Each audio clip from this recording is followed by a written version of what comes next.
about. You know, sometimes, young Christian, I hear people say this. You know, they'll tell new believers, you know, when you're reading the Bible, you know, after you read a passage, ask yourself, what is this saying about you? What is this saying about you and what you need to do and who you are?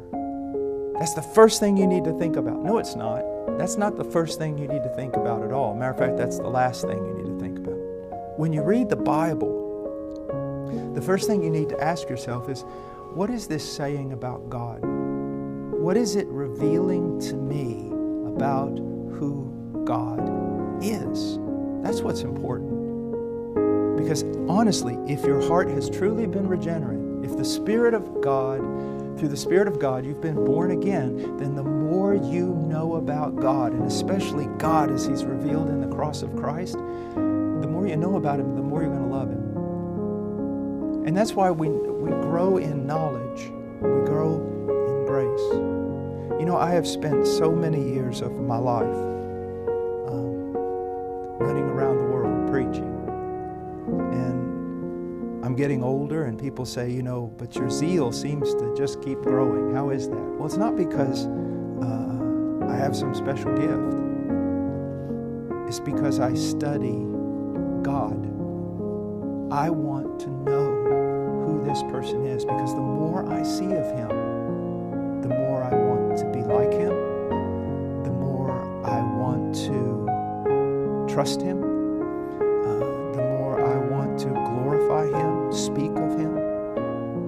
You see, one of the greatest problems that can happen is when a people, when they are ignorant of God, in the absence of a true knowledge of God, you'll always fill in the gaps with something false. With something false. So my encouragement to you, if you want to grow in the love of God, what should you do?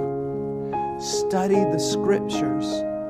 And study the Scriptures, not to find these life principles to give you your best life now. Study the Scriptures in order to know this person who created you and redeemed you and loves you.